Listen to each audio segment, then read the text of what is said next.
pertama adalah kepemimpinan dan perubahan. Nah, jadi organisasi masa kini itu menghadapi berbagai tantangan, yaitu misalnya globalisasi, perkembangan teknologi baru, iklim politik dan sosial yang selalu berubah-ubah, dan kondisi ekonomi serta standar kinerja dan kepuasan pelanggan yang berbeda-beda.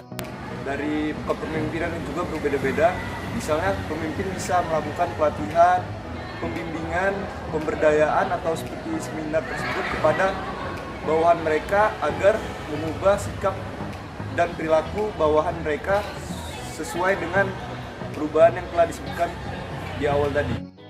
Baik, materi selanjutnya adalah pendekatan rasional. Di sini terdapat sebuah rumus sederhana, yaitu C sama dengan D kali M kali P kali R. Terdapat keterangan di bawahnya, yaitu D sebagai ketidakpuasan, M sebagai model, P sebagai proses, kemudian R sebagai perlawanan, dan C adalah jumlah perubahan. Yang pertama adalah ketidakpuasan. Pengikut yang relatif senang tidak condong pada perubahan. Pemimpin yang ingin mengubah status quo perlu mengambil tindakan untuk menurunkan tingkat kepuasan pegawai. Emosi pengikut adalah bahan bakar perubahan dalam organisasi. Kunci bagi praktisi kepemimpinan adalah meningkatkan ketidakpuasan atau D hingga tahap ketika pengikut cenderung mengambil tindakan tetapi tidak terlalu jauh hingga mereka memutuskan untuk meninggalkan organisasi. Kemudian selanjutnya adalah model. Ada 4 komponen utama dari variabel model M atau M ini dalam rumus perubahan, dan komponen-komponen tersebut adalah pemindaian lingkungan, visi, penetapan tujuan baru untuk mendukung visi, dan perubahan sistem yang diperlukan. Organisasi terus dihadapkan pada tantangan ekonomi, teknologi, dan persaingan, hukum, dan sosial. Yang dimaksud di sini adalah organisasi itu semakin lama semakin banyak tantangannya, yaitu mencakup ekonomi, teknologi, persaingan, hukum, dan sosial. Maka dari itu, tugas pemimpin di sini adalah untuk melakukan pemindaian lingkungan, visi, penetapan tujuan baru untuk mendukung visi organisasi dan perubahan sistem. Kemudian pada slide selanjutnya adalah proses. Komponen proses atau P dari model perubahan adalah ketika inisiatif perubahan menjadi nyata dan dapat dilakukan karena kompeten ini berisikan pengembangan dan eksekusi dari rencana perubahan. Rencana perubahan yang baik menjabarkan urutan peristiwa, penyampaian utama, garis waktu, pihak yang bertanggung jawab, ukuran, dan mekanisme umpan balik yang diperlukan untuk mencapai tujuan baru dari organisasi. Lalu yang terakhir adalah perlawanan. Perbedaan antara ekspektasi awal dan kenyataan inilah yang disebut kesenjangan ekspektasi kinerja atau expectation performance gap, dan ini dapat menyebabkan suatu frustasi jika tidak ditangani dengan tepat. Hal ini dapat memunculkan penolakan atau resistance atau R yang menyebabkan pengikut kembali perilaku dan sistem lama untuk menyelesaikan tugasnya. Selanjutnya adalah pendekatan rasional terhadap perubahan organisasi. Meskipun visi, tujuan, dan rencana perubahan organisasi seringkali merupakan hasil usaha bersama antara pemimpin dan pengikut. Ketiganya adalah tanggung jawab utama pemimpin. Pemimpin juga perlu memikirkan pentingnya masa yang kritis untuk mendorong perubahan.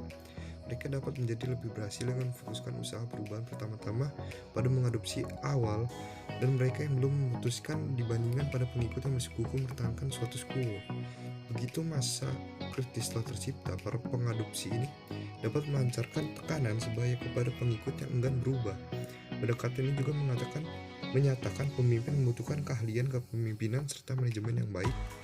Jika inisiatif perubahannya berhasil dalam jangka panjang, keahlian kepemimpinan penting untuk menetapkan visi baru untuk organisasi, meningkatkan ketidakpuasan, melatih tingkat melakukan hal dengan cara berbeda, serta mengatasi penolakan. Selanjutnya adalah pendekatan emosional terhadap perubahan organisasi. Di sini akan membahas lebih spesifik tentang karismatik. Antusiasme dan gairah diciptakan oleh pemimpin karismatik nampaknya merupakan pedang bermata dua. Beberapa gerakan karismatik dapat menghasilkan perubahan organisasi sosial yang positif dan relatif damai. Beberapa contohnya adalah gerakan Falun Gong di Cina, Al Gore, dan gerakan kesadaran pemanasan global, dan Million Man March-nya Louis Farrakhan. Nah, pada sisi negatifnya, saat gairah ini digunakan untuk tujuan egois atau pribadi, sejarah itu mengajarkan bahwa ini dapat membawa dampak yang buruk bagi organisasi atau masyarakat. Misalnya David Koresh dari Waco, Texas, Adolf Hitler yang kita tahu adalah pemimpin karismatik yang terbilang banyak merugikan orang, pemimpin Serbia Slobodan Milosevic, atau presiden Zimbabwe Robert. Di sini saya akan menjelaskan tentang pendekatan emosional terhadap perubahan dalam organisasi, kepemimpinan karismatik dan transaksional. Nah, yang pertama itu ada kepemimpinan karismatik, yang merupakan individu yang penuh semangat dan bertekad kuat yang dapat menciptakan visi masa depan yang luar biasa. Melalui visi ini, mereka dapat memunculkan semangat tinggi di kalangan pengikutnya dan membangun ikatan sosial yang kuat dengan mereka.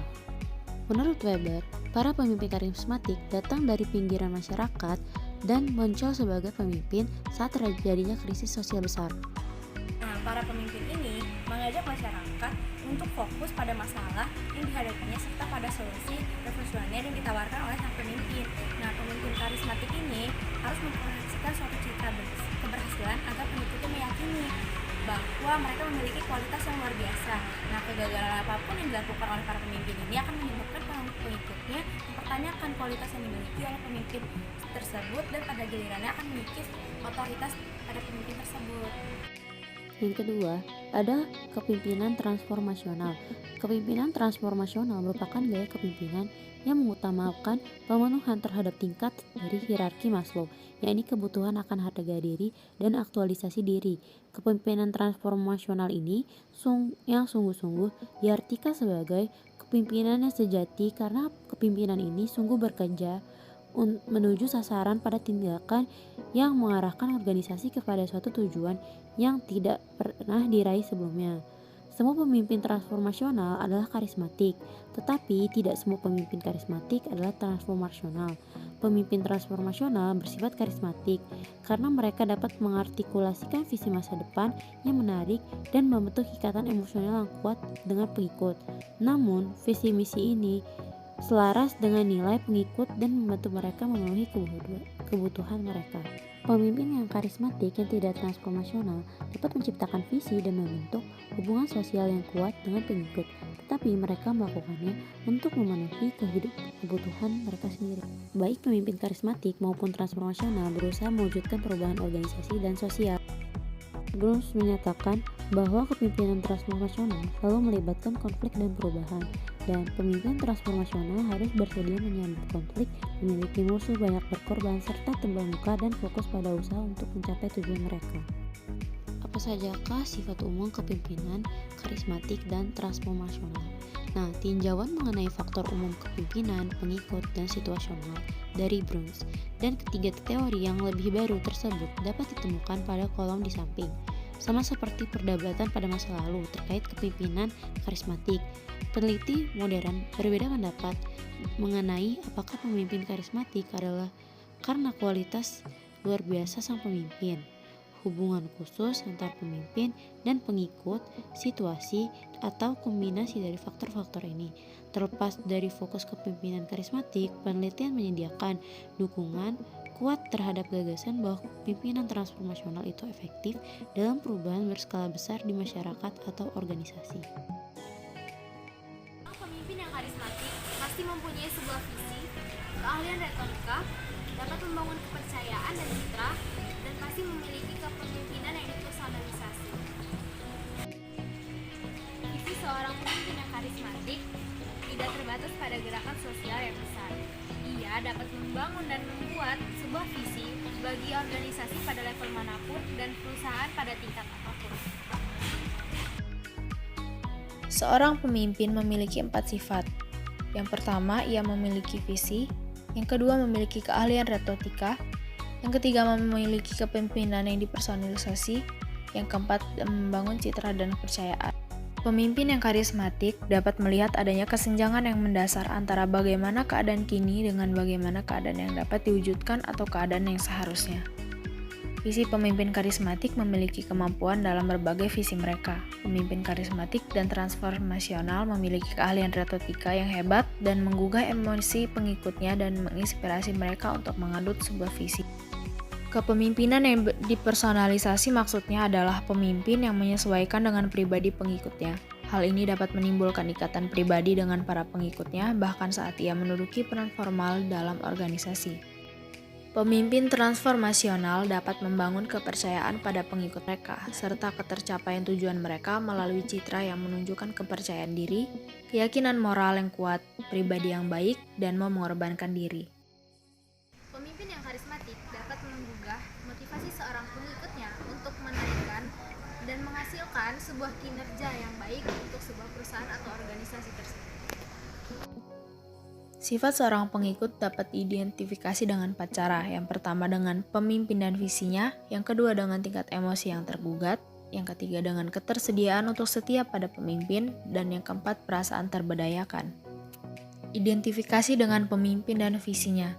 Pengikut mengikat diri dengan seorang pemimpin karena mereka mungkin sangat tidak puas dengan status quo dan melihat implementasi visi sebagai solusi terhadap masalah mereka. Yang kedua, tingkat emosi yang tergugat. Emosi seringkali menjadi pendorong inisiatif perubahan skala besar dan pemimpin karismatik seringkali akan melakukan apapun untuk mempertahankannya dan membuat seruan yang penuh semangat secara langsung kepada pemimpin. Yang ketiga, ketersediaan untuk setia pada pemimpin. Pemimpin yang karismatik biasanya dikaruniai oleh kualitas-kualitas yang luar biasa. Akibatnya, pengikut secara alamiah tunduk pada otoritas sang pemimpin. Pengikut menjadi berhenti berpikir kritis dan tidak banyak mempertanyakan maksud keahlian. Yang keempat, perasaan terberdayakan. Pemimpin yang karismatik menetapkan ekspektasi yang tinggi seraya menunjukkan kepercayaan terhadap kemampuan pengikutnya, serta memberikan dorongan dan kepercayaan yang berkelanjutan kepada pengikutnya. Pemimpin dapat terlihat karismatik pada situasi-situasi tertentu.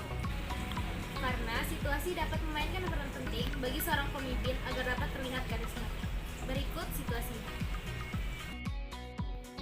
Yang pertama adalah situasi krisis. Situasi krisis seringkali menciptakan pengikut yang haus akan karisma dan mencari seorang pemimpin untuk meringankan atau mengatasi krisis yang sedang mereka hadapi. Ini menjadi salah satu taktik seorang pemimpin hingga membuat krisis untuk meningkatkan penerimaan akan visi mereka. Situasi yang kedua adalah jejaring sosial. Penyandangan karisma akan menyebar secara lebih cepat pada organisasi yang memiliki jejaring sosial yang mapan, ketika semua orang cenderung mengenal setiap orang lainnya. Baik, materi selanjutnya adalah pendapat kami mengenai kepemimpinan karismatik dan transformasional. Yang pertama, kami mendefinisikan bahwa kepemimpinan karismatik merupakan kualitas yang disandangkan pada seorang pemimpin berdasarkan hubungannya dengan pengikutnya. Yang kedua, tampaknya tidak mungkin bahwa seluruh sifat kepemimpinan karismatik harus ada sebelum sifat karisma disandangkan pada seorang pemimpin. Selanjutnya yang ketiga, tampaknya kepemimpinan karismatik dapat terjadi di mana saja. Contohnya itu bisa terjadi di sekolah, gereja, komunitas, bisnis, organisasi, kepemerintahan, dan tidak hanya terjadi di pentas dunia. Kemudian yang keempat, itu menjelaskan bahwa pemimpin karismatik adalah jalan dua arah. Jadi tidak hanya pengikut yang mengembangkan ikatan emosional yang kuat dengan pemimpin. Materi selanjutnya adalah teori kepemimpinan transformasional dan transaksional BAS. Pemimpin transformasional diyakini lebih berhasil dalam mendorong perubahan organisasi karena tergugahnya emosi pengikut serta kesediaan mereka untuk bekerja mewujudkan visi sang pemimpin. Sementara itu, pemimpin transaksional tidak memiliki sifat tadi.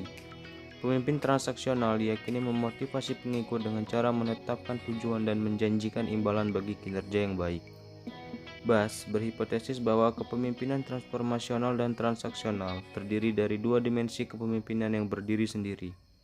BAS mengembangkan sebuah kuesioner yang dikenal sebagai kuesioner kepemimpinan multifaktor atau MLK. Untuk menilai tingkatan pemimpin menunjukkan kepemimpinan transformasional dan transaksional serta tingkat kepuasan pengikut terhadap pemimpinnya dan yakin bahwa pemimpinnya itu efektif. Baik, selanjutnya ini ada hasil penelitian. Jadi ada 3 hasil penelitian. Yang pertama, kepemimpinan transformasional lebih umum ditemukan di institusi publik dan level rendah dalam organisasi. Jadi kepemimpinan transformasional ini lebih banyak dia ada di level bawah di dalam suatu organisasi. Di level atas dia kurang ditemukan atau sulit ditemukan. Kemudian yang kedua, kepemimpinan transformasional lebih baik daripada kepemimpinan transaksional maupun laissez-faire. Kemudian yang terakhir yang ketiga, kepemimpinan laissez-faire berkorelasi negatif dengan keefektifan.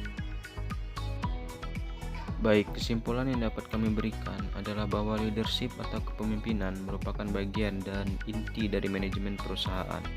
Melalui leadership yang baik akan memperbesar kemungkinan manajemen untuk mencapai tujuannya. Leadership meliputi segala wewenang seorang pemimpin atau leader dalam mempengaruhi pendirian atau pendapat orang atau suatu kelompok tertentu. Seorang pemimpin dituntut untuk aktif dalam membuat rencana, mengkoordinasi anggota, melakukan eksperimen, dan memimpin pekerjaan untuk mencapai tujuan bersama. Dalam praktiknya, kepemimpinan akan tampak cenderung mempengaruhi orang-orang yang dipimpinnya, agar mau berbuat seperti yang diharapkan atau diarahkan oleh sang pemimpin. Materi dari kami, bila ada salah kami mohon maaf. Terima kasih. Wassalamualaikum